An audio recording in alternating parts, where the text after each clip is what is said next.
O juiz Sérgio Moro está de mudança para Brasília a partir de janeiro. Ele assume o Ministério da Justiça e Segurança Pública. Licença. Sob elogios e críticas, o juiz Sérgio Moro aceitou o convite do presidente eleito Jair Bolsonaro. E eu queria saber o que foi decisivo, juiz, para esse sim.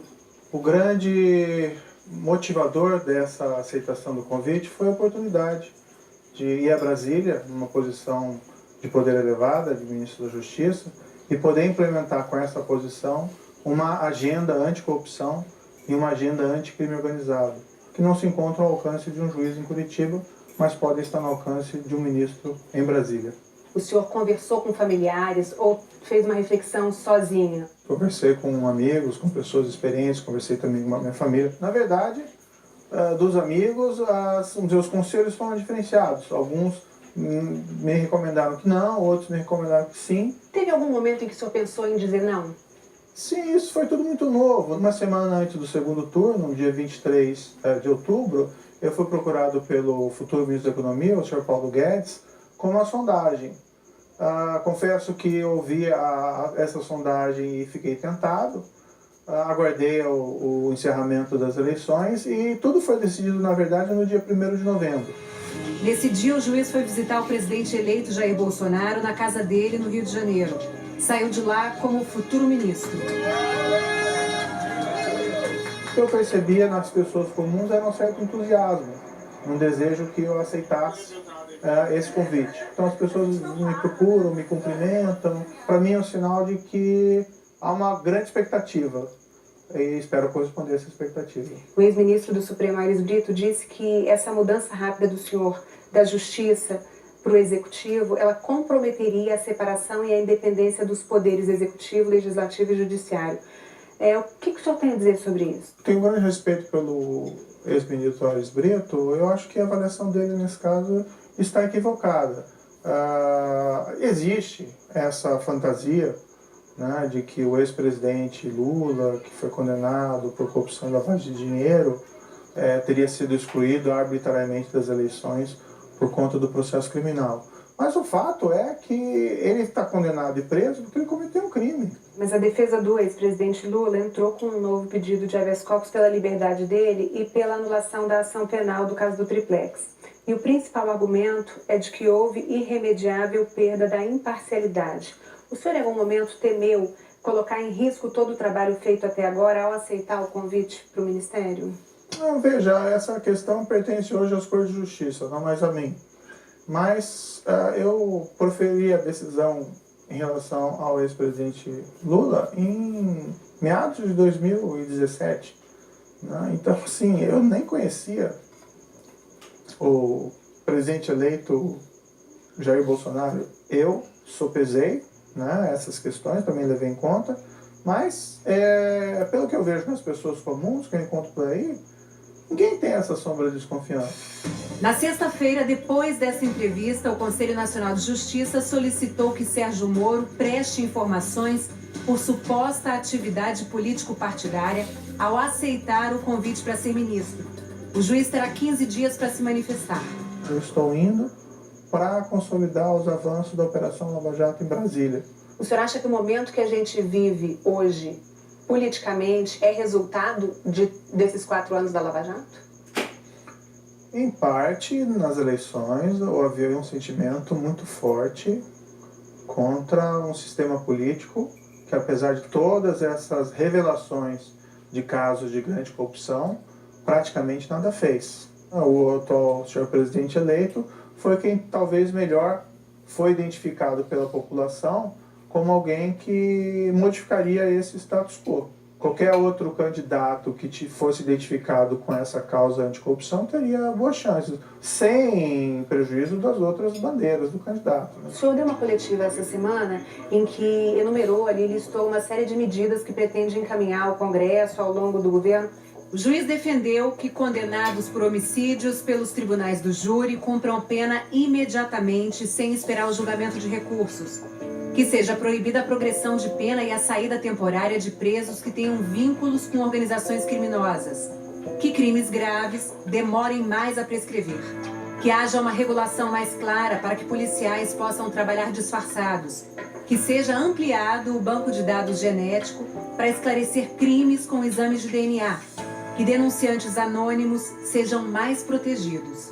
Entre as propostas e bandeiras de campanha do presidente eleito está a flexibilização da posse e do porte de armas. O que seria isso na prática, essa flexibilização? As regras atuais são muito restritivas por posse de arma em casa. Posse é a pessoa ter uma arma dentro de casa, não ela sair por aí passeando com a arma. E é porte, diferente. Hoje a gente tem uma pessoa com 25 anos que preencha uma série de requisitos, passa por uma série de testes psicotécnico, antecedentes criminais, e se ela comprovar que ela tem uma necessidade de, por algum motivo, de ter uma arma, ela consegue ter uma arma. Em que isso mudaria? Eu acho que isso não pode ser muito além de uma afirmação, de que eu quero ter uma arma em casa, eu estou preparado, eu não tenho antecedentes criminais, eu fiz os testes psicotécnicos, e assim, eu quero ter uma arma para me, vamos dizer assim, porque eu me sinto mais seguro por isso. Vários estudos mostram que esse armamento não obrigatoriamente reflete numa diminuição da criminalidade. Acho que a questão não é exatamente diminuição ou não da criminalidade.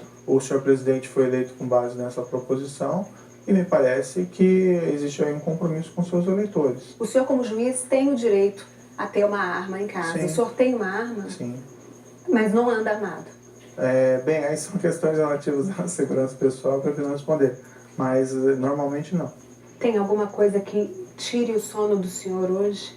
Hoje, olha, eu exerço a profissão de magistrado na área criminal e não raramente me deparei com casos muito difíceis. Isso sempre envolve uma situação de risco, mas vão ser tomadas as providências necessárias para assegurar a minha proteção policial durante esse período e também das pessoas a mim próximas. A gente teve no ano passado 62 mil homicídios no Brasil. Qual a meta do senhor para daqui 4 anos em relação a esse número? Não tenho condições de me comprometer com um percentual de redução específico, porque veja, isso não é exatamente matemática. O que é importante, no entanto, é iniciar um ciclo virtuoso. Essa semana a gente teve no Rio de Janeiro uma operação no Complexo da Maré em que 5 pessoas foram mortas. Isso é uma coisa recorrente. Onde que o poder público está errando? O Estado realmente tem que ter uma política mais rigorosa em relação a essas organizações criminosas. Segue 3 padrões: investigações sólidas, direcionadas à organização e aos seus líderes, prisão dos líderes, isolamento dos líderes, confisco do produto da atividade criminal e do patrimônio da organização. É assim que se desmantela a organização criminosa. O criminoso vai para a cadeia, o policial vai para casa. O confronto é o que tem que ser evitado ao máximo. Mas hoje, na situação que a gente tem, o confronto é quase que diário. Essa é uma situação que tem que ser evitada. Como reverter isso para que esse confronto seja evitado? Não é uma coisa simples, vou dizer assim, não vai acontecer isso depois de janeiro? Pode acontecer, mas são situações indesejadas. Não pode se construir uma política criminal, mesmo de enfrentamento do crime organizado, baseado em confrontos de tiroteio, porque o risco de danos colaterais é muito grande. E não só danos colaterais, mas o risco para o policial. O governador eleito do Rio de Janeiro, Wilson Witzel, ele prevê o abate de qualquer pessoa que esteja portando um fuzil. O senhor, como juiz, também vê amparo legal nessa proposta?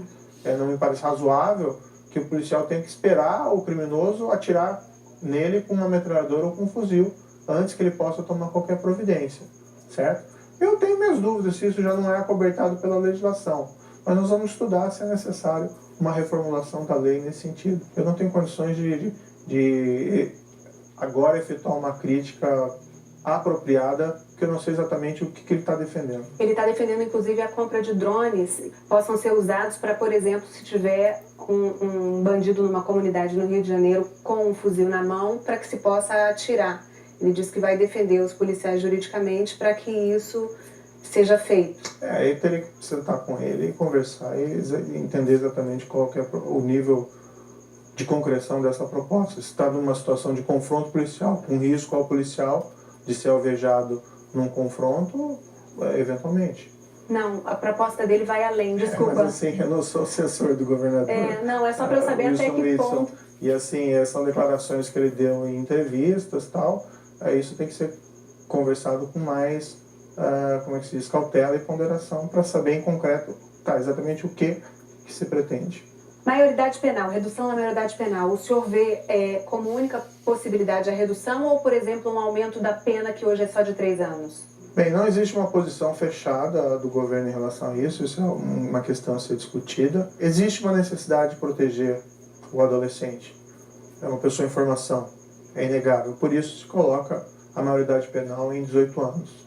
Mas também, eu acho que é razoável essa afirmação, de que mesmo um adolescente entre 16 e 18 anos já tem a compreensão de que é errado matar. Não é isso que resolve o problema da criminalidade.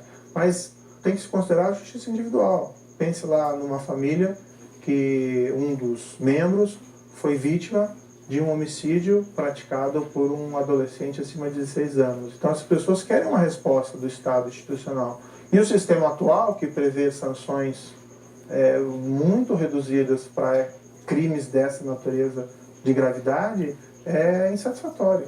O senhor fez uma defesa enfática das minorias, disse na coletiva que todos terão os direitos garantidos pela lei. O presidente eleito disse que ia botar um ponto final, acabar com qualquer tipo de ativismo.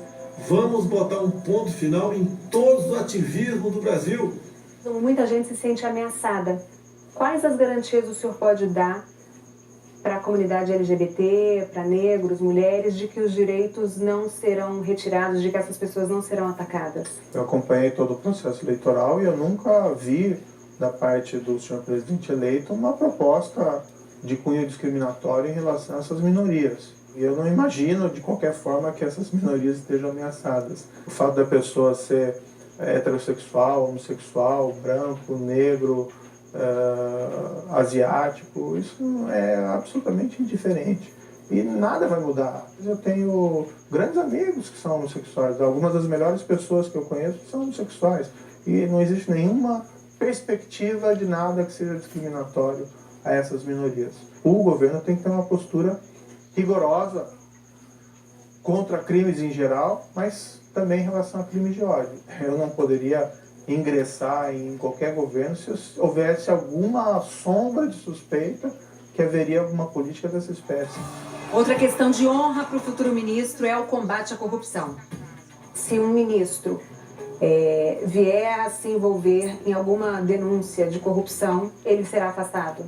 O senhor defende o que nesse caso? Se a denúncia for consistente, sim. Mas qual é o critério jurídico para a gente definir uma denúncia como consistente ou não? Tem que ser avaliado. Eu acho que é uma falácia, muitas vezes, que o senhor viu no passado. Tem que esperar o trânsito em julgado. O que o senhor defende? Se virar réu? Não, eu defendo que em caso de corrupção se analise as provas e se faça um juízo de consistência, porque também existem acusações infundadas, as pessoas têm direito de defesa, mas é possível se analisar desde logo a robustez das provas e emitir um juízo de valor. Não precisa esperar as cortes de justiça proferir o julgamento. E aí esse juízo de valor seria dado por quem? O senhor, como ministro da Justiça, iria analisar e fazer esse juízo de valor para aconselhar o presidente a demitir o ministro em questão? Provavelmente. Ou algum outro conselheiro, do que me foi assegurado, e é uma condição, não é bem uma condição, não fui lá estabelecer condições, mas eu não assumiria um papel de ministro da Justiça com risco de comprometer a minha biografia, o meu histórico. E isso foi objeto de discussão e afirmação do senhor presidente eleito, que ninguém seria protegido, né, se surgissem casos de corrupção dentro do governo. Essa semana, em entrevista coletiva, o juiz saiu em defesa do futuro chefe da Casa Civil do governo Bolsonaro, deputado Onyx Lorenzoni. Ele admitiu no ano passado ter recebido R$100 mil por Caixa 2 para a campanha eleitoral. Ele afirma que já doou metade do valor para a Santa Casa de Misericórdia de Porto Alegre e que em breve doará a outra metade. Sérgio Moro disse que o deputado já pediu desculpas e que atuou a favor da aprovação de medidas anticorrupção no Congresso. Em 2017, o senhor disse que políticos não têm interesse em combater a corrupção. Como é que o senhor pretende fazer essa negociação com políticos que por muitas vezes, vão estar sendo aí investigados ou sendo réus em processos justamente de corrupção? Eu fiz essa afirmação em um contexto muito respeitoso. Apesar de todas as revelações desses crimes de corrupção, não vi iniciativas significativas, com todo respeito, por parte do nosso Congresso Nacional. Agora existe um outro contexto. Em todo, principalmente início de governo, existe um frescor, uma abertura de diálogo ao Congresso. Daí vamos tentar negociar dentro daquele espírito republicano de fazer o que é melhor para o país do que fazer do que é melhor para as pessoas. Negociar. Nasce um político aí dentro? Até alguns me criticaram por assumir esse cargo, afirmando que eu havia traído um compromisso que afirmei no passado numa entrevista de São Paulo, que jamais entraria para a política. Eu posso estar sendo ingênuo, mas eu estou sendo absolutamente sincero quando afirmo, na minha visão, eu estou assumindo um cargo para exercer uma função predominantemente técnica. Eu não me vejo num palanque ou candidato a qualquer espécie de cargo em eleições. Isso não é a minha natureza. Há 4 anos, se alguém dissesse, o senhor vai ser ministro da Justiça daqui a 4 anos, o senhor concordaria com isso? Não, de forma nenhuma. A Operação Lava Jato ela começou pequena, ninguém tinha ideia da dimensão que aquilo ia tomar. No fundo foi meio um efeito bola de neve. Jamais poderia cogitar que haveria essa possibilidade de assumir essa posição. Então o senhor há de concordar comigo que o senhor também não pode dizer que daqui a 4 anos não será, por exemplo, candidato à presidência da República? Não, eu estou te falando aqui, não você.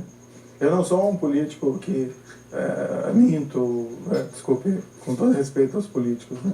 Existem bons e maus políticos, mas existem maus políticos que às vezes faltam com a verdade.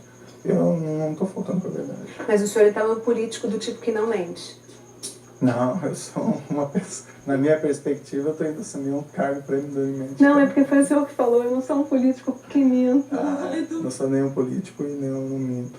Eu acho que a profissão da política é uma das mais nobres que existe. Você receber a confiança da população, do voto. Às vezes essa confiança é traída, mas é uma das mais belas profissões. Não tem qualquer demérito nisso, é só uma questão mesmo de natureza e perfil. O senhor mais de uma vez já falou que vai estar subordinado à palavra final, que é do presidente eleito Jair Bolsonaro. Se chegar numa hora em que vocês divergirem em absoluto? Depende sobre o quê, né? Quem foi eleito foi o senhor presidente. E, eventualmente, se acontecer uma situação dessa, ele pode desejar me substituir por alguém que possa cumprir uma política que eventualmente eu discorde em absoluto. Eu vou assumir esse cargo em janeiro, não com a perspectiva de ser demitido, mas com a perspectiva de realizar um bom trabalho e ter uma convergência com o presidente eleito. Mas se tudo der errado, eu deixo daí também o cargo ministerial e certamente vou ter que procurar me reinventar no setor privado, de alguma forma. E o Supremo? Às vezes até um pouco delicado ficar falando em Supremo quando não existem vagas. É uma perspectiva, uma possibilidade que se coloca no futuro. Quando surgir uma vaga, o meu nome pode ser cogitado, assim como o nome de várias outras pessoas. A gente está conversando aqui dentro do seu gabinete da Justiça, mas oficialmente o senhor está de férias. E tem recebido críticas porque já está trabalhando, atuando como futuro ministro. Há quem veja nisso, nessa situação, que ela fere o princípio da legalidade e da moralidade. O que o senhor tem a dizer sobre isso? Olha, eu já anunciei publicamente que eu vou pedir a exoneração. O que a Constituição proíbe é que um juiz, certo, assuma uma posição, um cargo no Executivo. Eu não estou assumindo nenhum cargo. Eu estou apenas, assim, colaborando para a formação de um futuro governo. Mas na prática o senhor já não está trabalhando como futuro ministro? Não, eu não estou praticando nenhum ato oficial. E eu tenho recebido, por conta dessas políticas que nós queremos implementar lá em Brasília, diversas ameaças. Vamos supor que daqui a alguns dias eu peço a exoneração, daqui a alguns dias acontece alguma coisa comigo, um atentado. Eu tudo bem, morro lá, faz parte da profissão, não gostaria, né, evidentemente. Mas a minha família fica desamparada. Fica sem qualquer, por exemplo, pensão. O que eu espero é passar esse período de férias, a meu ver eu não estou fazendo nada de errado, e em seguida eu assumo. Está de malas prontas para Brasília? É um período literalmente de transição, então você fica lá, você fica aqui, tem que planejar bastante, né, já ir definindo as pessoas e políticas a serem adotadas, então esse vai ser um período de intenso deslocamento. O senhor tem aqui nesse gabinete onde o senhor passou os últimos 4 anos trabalhando na Operação Lava Jato, livros, presentes, vai levar tudo isso para Brasília? Boa pergunta, ainda não decidi, mas vai ser de fato um problema e certamente eu vou sentir muita saudade desse ambiente. Obrigada, Não é sucesso.